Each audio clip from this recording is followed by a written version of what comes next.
satu lagi keberhasilan yang masih belum dilakukan, bagaimana kemudian PSI bisa masuk parlemen. Nah, apakah penghentian ini akan berujung kepada masuknya PSI ke dalam parlemen? Secara logika matematika agak sulit bagi PSI dengan angka 2,5% untuk masuk ke parlemen, karena butuh 1,5% yang kurang lebih 1,8 juta suara. Dari mana mereka dapat? Itu sebabnya kecurigaan bisa dimaklumi ketika angka-angka partai yang sudah pasti tidak masuk parlemen berkurang. Ada Perindo, ada PBB dan lain-lain, itu berkurang hingga ada yang 1000-an begitu ya. Nah, ini perlu diwaspadai juga. Ujung-ujungnya nanti akan disampaikan oleh KPU, berkurangnya angka partai-partai non parlemen itu karena salah sirekap, satu, salah penghitungan manual. Yang benar adalah angka PSI yang di atas 4%. Indonesia tanah air beta, pusaka abadi nan jaya.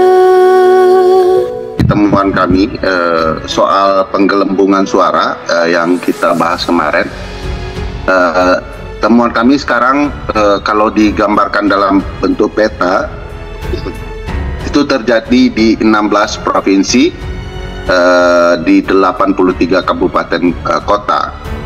Jadi cukup merata upaya penggelembungan suara di berbagai TPS di seluruh Indonesia. Nah, penggelembungan itu juga sudah dibahas minggu-minggu yang lalu, dan sebagian besar orang mempertanyakan sistem Sirekap ya. Karena logikanya kalau ini sebuah sistem, mestinya karena batasan maksimum TPS itu hanya 300 surat suara, maka janggal saja KPU membiarkan sistem itu menerima jumlah suara yang dihitung sebesar lebih dari 300, misalnya 600, 700, 800 ya. Harusnya sistem langsung menolak, sebagaimana kita diskusikan minggu lalu. Tetapi kami semakin yakin dengan pola penggelembungan yang cukup merata ini bisa diyakini ada kesengajaan ya. Oleh sebab itu, kalau dirangkai dengan cerita mengenai kenapa KPU enggan melakukan audit forensik IT-nya, dugaan kami memang dari pola peta itu ada upaya untuk menyengajakan upaya penggelembungan suara itu. Temuan-temuan yang lain sebenarnya saat ini yang kami sadari adalah fokus kepada input C1 saja bukanlah solusi atau faktor utama dari kecurangan ini. Sebab penggelembungan data C hasil dan lain-lain adalah bagian dari kecurangan itu sendiri. Itu sebabnya di film disampaikan bahwa ini kemenangan satu putaran dan angkanya akan lebih dari 50%. Kenapa angkanya 58%? Ini berkaitan dengan logika norma yang ada di dalam undang-undang. Kalau angkanya 5152, maka dengan kekacauan di lapangan yang terjadi saat ini terlalu mudah bagi pihak-pihak yang dikalahkan untuk membuktikan selisih suara itu untuk diturunkan oleh Mahkamah Konstitusi. Oleh karena itu dia ditingkatkan jauh di 58 hingga 59% agar kemudian orang mengalami kesulitan membuktikan angka hasil. Jadi sekitar 16 jutaan lah atau turun sedikit gitu ya. Kenapa angka hasil itu sulit dibuktikan? Ya karena di dalam undang-undang pemilu yang baru dan undang-undang MK yang baru, undang-undang pemilu ya, dan undang-undang MK yang baru, undang-undang pemilu tetap 7/2017, diatur mekanisme penentuan perselisihan hasil pemilihan umum. MK hanya akan bicara hasil, Sementara bicara administrasi TSM terstruktur, sistematis, dan masif itu diserahkan ke Bawaslu. Nah, di titik itulah orang yang akan melakukan kecurangan dengan masif akan diuntungkan di Mahkamah Konstitusi karena akan keletihan membuktikan 16 jutaan suara di ruang sidang MK. Jadi itu sebabnya penggelembungannya besar gitu ya, agar memang kerepotan sendiri untuk membuktikan. Oleh karena itu MK tidak boleh juga ya mengabaikan putusan-putusan yang sebelumnya, karena MK sendiri yang merancang konsep pembuktian secara TSM. Kalau MK kemudian hanya berpatokan kepada hasil, maka MK mengabaikan proses penyelenggaraan pemilu itu sendiri. Kalau proses penyelenggaraan pemilunya penuh kecurangan, ya sudah pasti hasilnya juga curang gitu ya.